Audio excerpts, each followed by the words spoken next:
Hi friends and followers, ఎలా ఉన్నారు? మనమంతా సంతోషంగా ఆరోగ్యంగా ఉండాలని, ఆ శంకు చక్రధరుని చల్లని చూపులు మన అందరిపైన ఉండాలని, మనం చేసే ప్రతి పనిలోనూ ఆ సాయినాథుడి కరుణా కటాక్షాలు, దివ్యానుగ్రహం మనకు ఎల్లప్పుడూ తోడుగా ఉండాలని మీ అందరి తరపున నేను కూడా బాబా గారిని కోరుకుంటున్నాను. ఫ్రెండ్స్, మన ఛానల్ ఎవరైనా ఫస్ట్ టైం చూస్తుంటే సబ్స్క్రైబ్ చేసుకొని ఒక లైక్ ఇవ్వండి. దానివలన మన సాయినాథుని వీడియోస్ సమస్యల్లో ఉన్న మరికొంతమంది సాయి బంధువులకు చేరతాయి.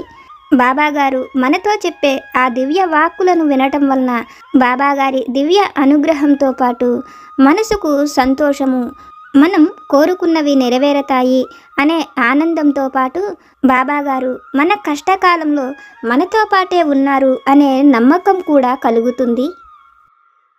ఈరోజైతే బాబాగారు ఒక చక్కటి సందేశాన్ని మనకు తెలియజేస్తున్నారు. మనకు బాబాగారు తెలియజేస్తున్న ఈ విషయాలు కనుక మీకు నచ్చితే లైక్ చేయండి. తల్లి, నా పాదాలను తాకి నా నుంచి నీవు కోరుకుంటున్న సందేశాన్ని నీకు తెలియజేయబోతున్నాను. నువ్వు కోరుకునేవారు నీకు చేరువ కాబోతున్నారు. అయితే నువ్వు ఒక ముఖ్యమైన విషయాన్ని మాత్రం బాగా గుర్తుపెట్టుకో. నువ్వు నన్ను కోరుతున్న ఈ వరం సామాన్యమైనది కాదు. నువ్వు నన్ను అడుగుతున్నది నీ జీవితాన్ని పూర్తిగా మార్చేటువంటిది. నువ్వు ఈ వరాన్ని పొందాలి అంటే ఎన్నో కష్టాలను భరించాల్సి ఉంటుంది. అలాగే ఎన్నో అవమానాలను కూడా ఎదుర్కోవలసి ఉంటుంది. కొన్నిసార్లు నువ్వు నన్ను అడుగుతున్నది ఇంకా నీ జీవితంలో జరగదేమో అనే అనుమానం కూడా కలుగుతున్నది. అలాగే భయము, బాధను కూడా నువ్వు ఈ వరం పొందేంత వరకు అనుభవించవలసి ఉంటుంది. అయినా కూడా నీకు ధైర్యం చెప్పడానికి, నువ్వు సంతోషించే ఈ మాటను నీతో చెబుతున్నాను. తల్లి, దేనికి కూడా నీవు భయపడకు. నాపైన సంపూర్ణమైన నమ్మకము, విశ్వాసము కలిగి ఉండు. ముమ్మాటికి నువ్వు కోరినది నీ జీవితంలో జరిగేలా నేను నిన్ను అనుగ్రహిస్తున్నాను. అలాగే నువ్వు కోరుకున్న ఈ కొత్త జీవితం నీకు సంపూర్ణమైన నమ్మకాన్ని, సంతోషాన్ని కలిగిస్తుంది. నమ్మకంతో పోరాడు, పట్టుదలతో ప్రయత్నం చెయ్యి. నీ ధైర్యాన్ని ఎటువంటి పరిస్థితులలోనూ నువ్వు కోల్పోవద్దు. నేను ఎప్పుడూ నీకు తోడుగానే ఉంటాను. ఏదైనా నువ్వు పట్టుదలతో సాధించుకున్నప్పుడే నీకు కలిగే సంతోషం జీవితకాలం నీతోనే ఉంటుంది. ఏదైనా నీ సాయి తండ్రిపై సంపూర్ణమైన నమ్మకాన్ని ఉంచి ప్రయత్నించు. ధైర్యంగా ప్రయత్నించు. నేను నీకు ఎటువంటి సమస్యలను, కష్టాలను రానివ్వకుండా నీతోనే ఉంటాను అని మన సాయి సమర్థులు ఒక చక్కని సందేశాన్ని మనకు తెలియజేస్తున్నారు. మనకు మన సాయి తండ్రి చెప్పినట్లుగా మన జీవితంలో ఎన్నో రకాల సమస్యలను ఎదుర్కొంటున్నాం. కొన్నిసార్లు మనకు కలిగే కష్టాలను మనం ఊహించలేము. అటువంటి సమయంలోనే మన ధైర్యం కూడా సడలిపోతుంది. అయితే మన సాయి తండ్రి మనతో ఉన్నారు అనే నమ్మకంతో మనం ఉండగలిగితే ఎంత పెద్ద సమస్య అయినా, మనకు ఎటువంటి కష్టం ఎదురైనా అది దూరమైపోవలసిందే. ఎందుకంటే మనకు ఎంత పెద్ద సమస్య ఉన్నప్పటికీ మనతో మన సాయి తండ్రి ఉన్నారు. మన కష్టంలో మన చెయ్యి విడిచిపెట్టరు. ఒక్కసారి భక్తితో, నమ్మకంతో సాయి పాదాలను ఆశ్రయించిన తరువాత బాబాగారు తన బిడ్డలమైన మన చెయ్యి విడిచిపెట్టను అని సచరిత్రలో కూడా పదే పదే తెలియజేస్తున్నారు. అందుకనే కష్టం ఉందని భయపడకండి. మన సాయి తండ్రి మనకు తోడుగా మనతోనే ఉన్నారు అనే ధైర్యంతో మనం ఎదుర్కొనగలిగితే మన సమస్య ఎంత పెద్దదైనప్పటికీ అది తొలగిపోతుంది అని ఈరోజైతే బాబాగారు మనతో చెప్తున్నారు. బాబాగారు మనకు చెప్తున్న ఈ మాటలలోని పరమార్థాన్ని, సత్యాన్ని ఒక చక్కని కథ రూపంలో ఆ తండ్రి వాక్కుల ద్వారానే విని తెలుసుకుందాం. పూర్వం లింగపురం అనే గ్రామంలో సుబ్బయ్య అనే ఒక రైతు ఉండేవాడు. సుబ్బయ్య భార్య మాచమ్మ అంటే ఇంటివారి అందరికీ కూడా ఎంతో భయం. మాచమ్మ చాలా గయ్యాళితనంగా, అందరి నోట ఏ మాట కూడా రానివ్వకుండా తన మాటే నెగ్గేలాగా కుటుంబం అంతటినీ కూడా తన చేతుల్లో ఉంచుకుంటుంది. అయితే మాచమ్మ కొడుకు గోవిందుడు చాలా అమాయకుడు.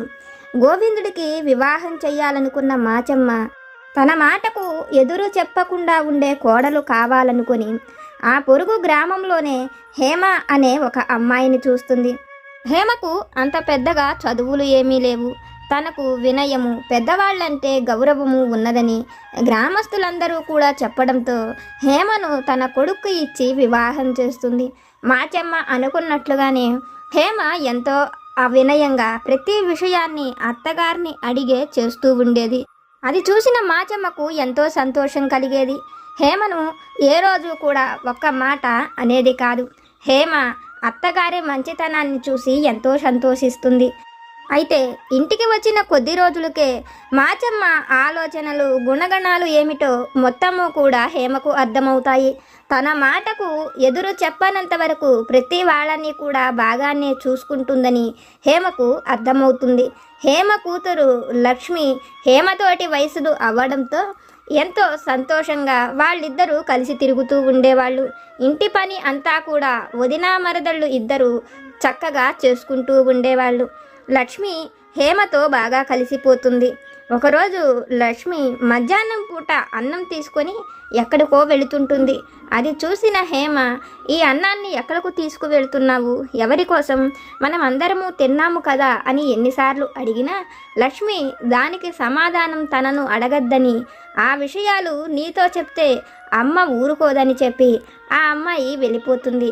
ఎలాగైనా హేమ ఈ విషయాన్ని తెలుసుకోవాలని తను ఆ అన్నం ఎవరికి పెట్టి వస్తుందో ఆ విషయాలను తను తెలుసుకోవటం వలన లక్ష్మిని మాచమ్మ ఎందుకు తిడుతుందో హేమకు కొంచెం కూడా అర్థం కాదు.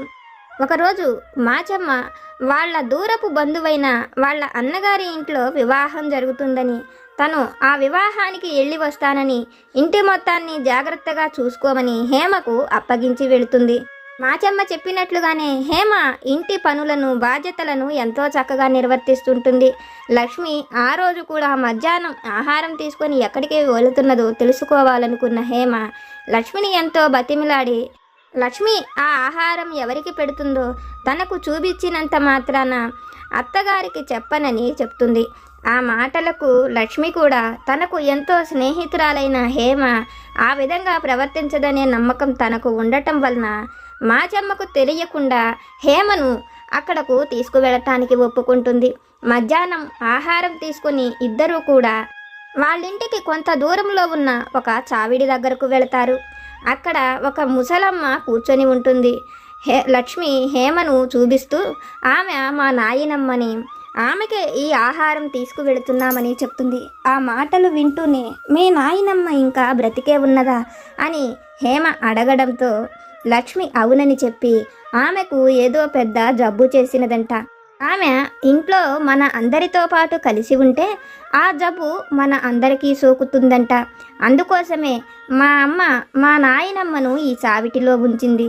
అయితే ఈ విషయాలు ఏవీ కూడా ఇంటికి కొత్తగా వచ్చిన కోడలివైనా నీకు తెలియనివ్వద్దని ముందుగానే మా అందరితోనూ చెప్పి ఉంచిందని, తల్లికి ఈ విషయాన్ని తెలియనియద్దని చెప్పి ఆ ఆహారాన్ని ఇవ్వడానికి వెళతారు. లక్ష్మి అక్కడకు వెళ్ళి ఎంతో వినయంగా ఆ పెద్దామె పాదాలను పట్టుకొని తనను దీవించమని అడుగుతుంది. హేమను తడుముతూ పైకి లేపిన ఆ ముసలమ్మ, నువ్వు మా గోవిందుడి భార్యవు కదా, మా గోవిందుడితో కలిసి సంతోషంగా జీవించు అంటూ హేమను దీవిస్తూ హేమను పట్టుకొని పైకి లేపి ఒళ్ళంతా తడిమి ఎంతో చక్కగా ఉన్నావు, సంతోషంగా ఉండమని ఆమెతో చెప్తుంది. అయితే ఇదంతా చూస్తున్న లక్ష్మి హేమతో ఆమె దగ్గరకు వెళ్ళవద్దని, ఆమె దగ్గరకు నువ్వు వెళ్ళావని తెలిస్తే మా అమ్మకు కోపం వస్తుందని దూరంగా వచ్చేయమని పిలుస్తుంటుంది. ఆ తీసుకువచ్చిన అన్నాన్ని దూరంగా ఉన్న ఒక మట్టి మూకుడులో పెట్టి అక్కడి నుంచి లక్ష్మి వెళ్ళిపోతుంటుంది. హేమ కూడా అక్కడ నుంచి వచ్చేస్తూ ఆ ముసలవ్వ ఉన్న పరిస్థితిని, ఆ వాతావరణాన్ని గమనించిన హేమ ఆమెను ఎంతో దారుణమైన స్థితిలో ఉంచినదని, ఆమెను పలకరించేందుకు ఆ పరిసర ప్రాంతాల్లో ఎవ్వరూ కూడా లేరని, ఆ పెద్దవ్వ ఎంతగానో బాధపడుతున్నదని తెలుసుకున్న హేమ ఆ అవ్వకు ఎటువంటి జబ్బు కూడా లేదని తెలుసుకోగలుగుతుంది. తన అత్తలో ఎలాగైనా మార్పు తేవాలనుకున్న హేమకు ఏ విధంగా ఆమెలో మార్పు తేవాలో అర్థం కాని సమయంలో హేమను చూసి వెళ్లేందుకు ఆమె అన్న వస్తాడు. అతను ఆయుర్వేద వైద్యుడు. అతడిని తీసుకువెళ్ళి ఆమె పరిస్థితి చెప్పి ఆ నాయనమ్మను చూపిస్తుంది. ఆమె నాడి పట్టుకొని పరీక్షించిన అతను ఆమెకు ఏ జబ్బు లేదని, వయస్సు రీత్యా ఆ విధంగా ఉన్నదని, ఉన్న జబ్బేదన్నా ఉంటే నీ అత్తకే ఉన్నదని కొంచెం కష్టమైన ఆమె ఆలోచనలలో మార్పును కలిగిస్తే ఈమె ఎంతో సంతోషంగా జీవించవచ్చని చివరి దశలో ఆమెను ఆ విధంగా ఉంచటం మంచిది కాదని చెప్తాడు.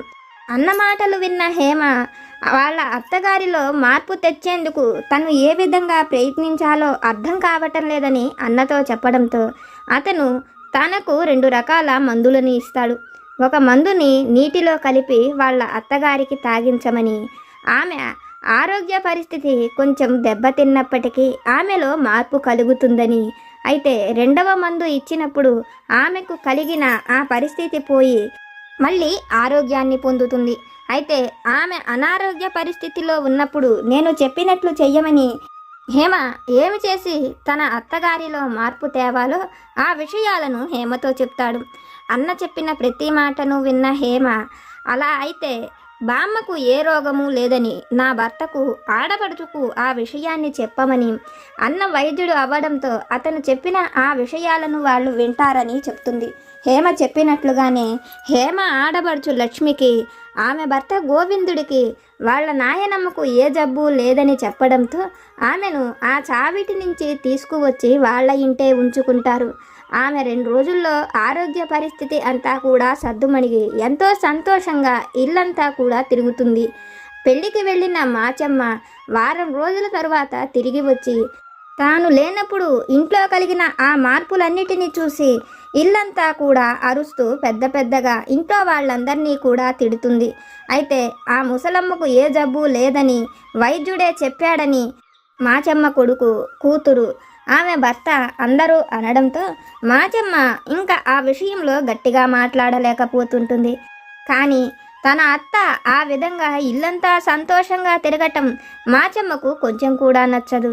ఎలాగైనా తన అత్తను ఆ ఇంటి నుంచి దూరంగా పంపించాలని ఆలోచిస్తున్న మాచమ్మ ఒక వారం రోజుల తరువాత దగ్గటం మొదలు పెడుతుంటుంది. ఆమెకు ఆ దగ్గు ఆగకుండా ఎక్కువ అవ్వడంతో మాచమ్మ కోడలైన హేమ ఆమె ఆ ఇంట ఉంటే తాను ఉండనని, తాను ఇప్పుడు 3వ నెల గర్భవతిని అని, తనకు పుట్టబోయే బిడ్డలకు అత్తగారికి ఉన్న రోగం అంటుతుందని, ఆమెను దూరంగా పంపిస్తేనే తను ఆ ఇంట ఉంటానని, లేకపోతే తన పుట్టినింటికి వెళ్ళిపోతానంటూ హేమ గొడవ పెడుతుంది. హేమ అన్నట్లుగానే ఇంట్లో వాళ్ళంతా కూడా మాచమ్మకు దగ్గు ఎప్పటికీ తగ్గటం లేదని, అదేదో భయంకరమైన జబ్బే అయ్యి ఉంటుందని, తల్లి ఇంట్లో ఉంటే ఆ జబ్బు వాళ్లకు కూడా అంటుతుందేమో అనే అనుమానంతో మాచమ్మ కొడుకు, కూతురు ఇద్దరూ కూడా మాచమ్మను తీసుకువెళ్ళి వాళ్ళ నాయనమ్మలాగానే ఆ చావిటిలో వదిలిపెట్టి వస్తారు. ప్రతిరోజు ఆహారం పెట్టే సమయంలో లక్ష్మి వండిన వాటిని ఒక పళ్ళెంలో పెట్టి తీసుకుని మాచమ్మ దగ్గరకు వెళ్ళి పెట్టి వచ్చేది. అయితే మాచమ్మ తాను అక్కడ ఉండలేకపోతున్నానని తనను ఇంటికి తీసుకువెళ్ళమని ఎంతగానో గొడవ చేస్తుంటుంది. లక్ష్మి, నువ్వు ఇప్పుడు ఇంటికి వచ్చి ఆరోగ్యంగా ఉన్న మా అందరికీ నీకు ఉన్న రోగాన్ని అంటిస్తావా? నువ్వు ఇక్కడే ఉండు, నీ ఆరోగ్యం కుదుట పడ్డప్పుడు ఆలోచిస్తామని అక్కడి నుంచి వెళ్ళిపోతుంటారు.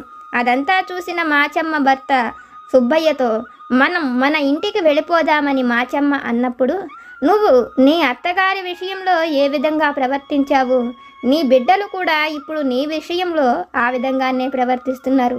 మనం ఏం చేస్తామో అదే మన పిల్లలు మనల్ని చూసి తెలుసుకుంటారని, నువ్వు నీ అత్తగారి విషయంలో ప్రవర్తించినట్లే ఇప్పుడు నీ విషయంలో కూడా జరుగుతున్నదని, నీ విషయంలో నేను ఏమీ మాట్లాడలేనని, నా తల్లి అప్పుడు మాత్రం నేను ఏమి మాట్లాడగలిగాను, ఇప్పుడు నేను ఏమీ మాట్లాడలేనంటూ మాచమ్మతో ఆ ముక్క చెప్పి సుబ్బయ్య అక్కడి నుంచి వెళ్ళిపోతాడు. మాచమ్మ 4 రోజులు గడిచినప్పటికీ అక్కడ ఉన్న ఆహారం కొంచెం కూడా ముట్టుకోదు. 4 రోజుల తరువాత మాచమ్మ కొడుకు, కూతురు ఇద్దరూ కలిసి వచ్చి తల్లిని ఇంటికి రమ్మనమంటారు. అయితే మాచమ్మ మాత్రం తాను రానని, అక్కడే ఉంటానని, ఎవరి కోసం తాను ఆ కొంపకు రావాలని బాధపడుతూ ఉంటుంది. అందుకు మాచమ్మ కొడుకు, కూతురు, ఈ రోజైనా నిన్ను ఇంటికి తీసుకువెళ్ళాలని మేము అనుకోలేదు, కానీ తప్పని పరిస్థితుల్లో తీసుకువెళుతున్నాం. దానికి కారణం నీ అత్తగారే. నిన్ను ఆ ఇంటి నుంచి పంపిన రోజు నుండి ఆమె ఒక్క మెతుకు ఆహారం కానీ చుక్క నీటిని కూడా ముట్టటం లేదు. ఆ విధంగా ఉంటే నాయనమ్మ చనిపోతుంది. ఆమె బాధ చూడలేకే నిన్ను తీసుకువెళుతున్నామని చెప్తారు. ఆ మాటలు వింటున్న మాచమ్మకు కళ్ళల్లో నీళ్లు తిరిగిపోతాయి. తన గురించి అంతగా ఆలోచిస్తున్న ఆమెను తీసుకువచ్చి ఆ గొడ్ల చావిటిలో పడేశానని, చుట్టూ మురుగు, పశువుల ఉచ్చల వాసనలు, ఇటువంటి ప్రదేశంలో ఆమెను ఎలా వదిలేశానని బాధపడుతున్న మాచమ్మను ఇంటికి తీసుకువస్తారు. మాచమ్మను చూస్తూనే అత్తగారు ఎంతో సంతోషంగా ప్రేమగా తనను దగ్గరకు తీసుకొని తనకు ఆహారం తినబెడుతుంటుంది. అది చూసిన మాచమ్మ తనకు అలా చెయ్యవద్దని, తనకు ఏమైనా సేవలు చెయ్యటం వలన అత్తగారికి ఆ దగ్గు జబ్బు అంటుతుందేమోనని అత్తగారిని ప్రేమగా చూసుకుంటూ ఉంటుంది.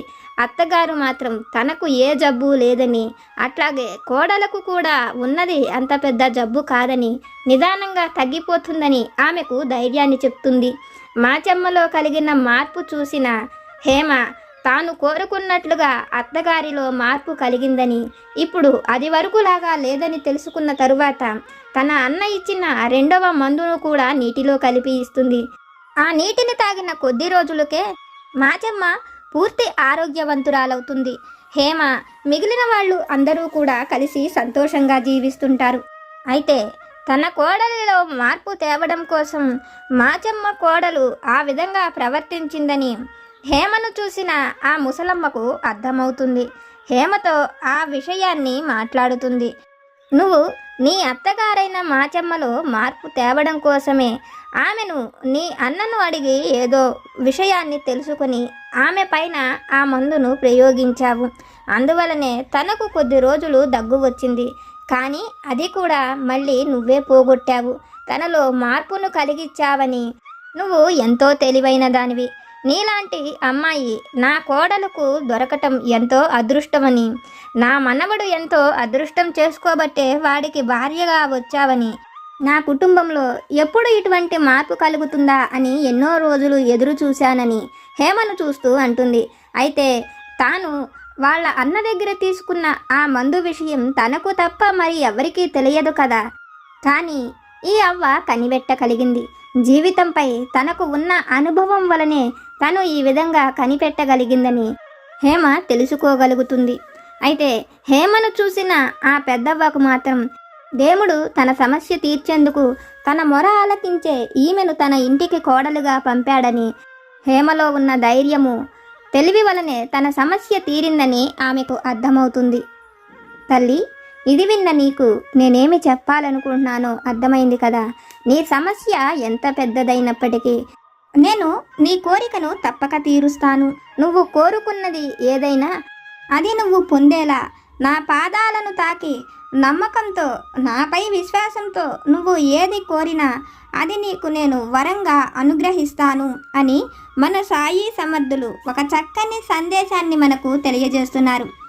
ఫ్రెండ్స్, బాబాగారు మనల్ని అనుగ్రహించి బాబాగారి పాదాలను తాకి నమ్మకంతో మనం ఏది కోరుకుంటామో అది మన జీవితంలో నెరవేరుతుంది అని ఈరోజు బాబాగారు మనతో చెప్పిన ఈ విషయాలను విన్నారు కదా.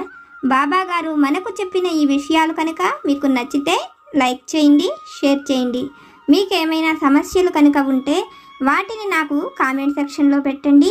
నేను పూజ చేసుకునేటప్పుడు మనందరి సమస్యలు తీరాలని, మన అందరి కోరికలు నెరవేరాలని మీ అందరి తరపున నేను కూడా బాబాగారిని కోరుకుంటాను. నాకు తెలిసిన పరిష్కారాలను కూడా చెప్తాను. జై సమర్థ సద్గురు సాయినాథ్ మహారాజ్ की जय।